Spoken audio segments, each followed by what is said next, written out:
Hello les amis, on se retrouve pour une nouvelle vidéo, un nouveau tuto sur Excel et cette fois je vais vous expliquer comment faire un filtre dans Excel en utilisant Excel 2010. Alors dans cette vidéo je vais vous montrer, bon, j'ai déjà créé une petite liste de base qui est bidon, c'est vraiment un truc d'exemple en fait, où je vous ai nommé dans plusieurs colonnes, donc j'ai créé un petit tableau, un tableau où j'ai mis des dates, des catégories, Pokémon, Magic, Yu-Gi-Oh, Star Wars, Dragon Ball, enfin bref, les noms, ce sont un peu les noms des cartes. Hop, je vais agrandir la case.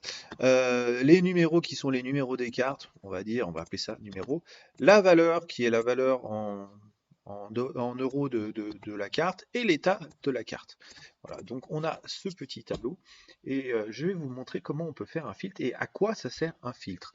Alors l'intérêt d'un filtre en fait, c'est de pouvoir sélectionner qu'une petite partie. Si vous voulez par exemple, là c'est un petit tableau, il n'y a qu'une vingtaine de lignes, mais si vous avez un tableau avec 500 lignes, avec votre filtre, vous allez pouvoir prendre qu'une petite partie de ce tableau, une catégorie de ce tableau. Et c'est là l'intérêt en fait. Donc je vais vous montrer, donc c'est très simple. Si vous voulez sélectionner votre filtre, vous sélectionnez les cases qui sont les titres d'en-tête des colonnes. Donc là, à partir de là, vous pouvez soit faire un clic droit sur la souris et ensuite cliquer sur filtrer. Et après, vous pouvez sélectionner, filtrer par la valeur de la cellule sélectionnée, par la couleur, enfin, faire un filtre à partir de là. Je crois que le menu, ça n'apparaît pas, ce menu n'apparaît pas sur la vidéo, c'est juste sur la vidéo. Si vous faites un clic droit dans Excel, vous avez vraiment ça. Donc là, on va sélectionner les cases et je vais vous montrer en haut à droite, vous avez trier et filtrer. Donc ici, on peut sélectionner filtrer. Voilà. Et comme vous pouvez le voir, il nous met une sorte de petit ascenseur, de petite icône là à côté du titre. Et à partir de là, on peut filtrer, on peut sélectionner ce que l'on veut.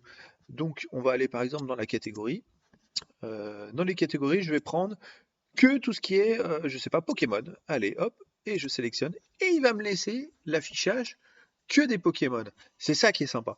Parce que s'il y avait un tableau avec 500 lignes, on peut avoir l'affichage que de ce qu'on veut. Après, on peut faire un deuxième tri, par exemple sur le nom. On va sélectionner que les Pikachu, par exemple. Hop. Et là, ça nous donne que les Pikachu. On va tout remettre. Comme ça, je vais remettre toute la catégorie.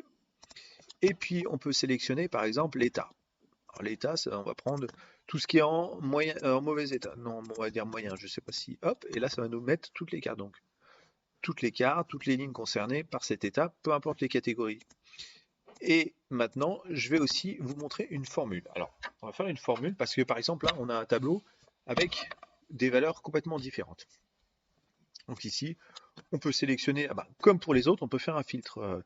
On peut sélectionner par exemple que les cartes qui valent 15 euros, par exemple. Voilà, il y en a deux. Ou on peut tout sélectionner. Mais il y a aussi la possibilité de faire une formule. Et cette formule, donc par un filtre numérique, elle va. Alors je sais pas si ça apparaît, le filtre numérique. Euh, alors déjà le filtre numérique, bon, je sais pas si ça se voit. Alors quand vous allez donc dans vous match coder ici le filtre, on va tout sélectionner bien sûr, et ensuite vous faites un filtre numérique. Et là vous pouvez faire par exemple, on sélectionne, on va dire supérieur à comme formule à 10 euros par exemple. On va mettre supérieur à 10, on met OK. Et il va nous mettre dans le tableau, le filtre, tous les montants qui sont supérieurs à 10 euros. On peut faire l'inverse, hein, c'est-à-dire qu'on va sélectionner tout, on va retourner sur le filtre et on peut mettre inférieur à 25 euros, par exemple. Hop, inférieur à 25 euros, et là, hop, il nous met dans le tableau tout ce qui est inférieur à 25 euros. Et voilà, et on peut, grâce au filtre, justement sélectionner. On peut après dans les dates, c'est pareil. Là, j'ai mis les dates, mais vous pouvez mettre les années, les mois, enfin ce que vous voulez. Et d'ailleurs, sélectionner par exemple pour un mois de février toutes les cartes que vous avez pour un mois de mars et ainsi de suite. Tout est possible. En fait, grâce au filtre, on peut vraiment se faire des éditions comme ça, très très précises, à partir de très grosses listes. Alors quand vous avez une petite liste, on a le visu, mais quand vous avez une grande liste avec des centaines de lignes qui se mélangent, le filtre, il est super super intéressant. Par exemple, rajouter ici une case. Je vais rajouter un filtre on va l'enlever. Ici, je vais mettre par exemple le nombre. hop, ce que j'avais pas prévu, le nombre, c'est-à-dire le nombre de cartes qui sont dans notre possession. On va refiltrer tout ça. Ici, par exemple, j'en ai 0. Ici, j'en ai une, la 0, la 2, 3, 1, 0, 0, 2, 0, 1. Admettons que ce soit le nombre que l'on souhaite, hein. Voilà, je le précise. Imaginons, vous avez une liste, vous avez, par exemple, vous êtes collectionneur de cartes Pokémon, vous avez mis la liste, la dernière famille EB 4.0 dans votre ordinateur, il y a 100 et quelques cartes.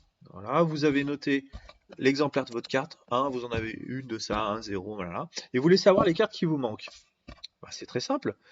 Vous allez dans vos filtres et vous allez sélectionner tout ce qui est à 0.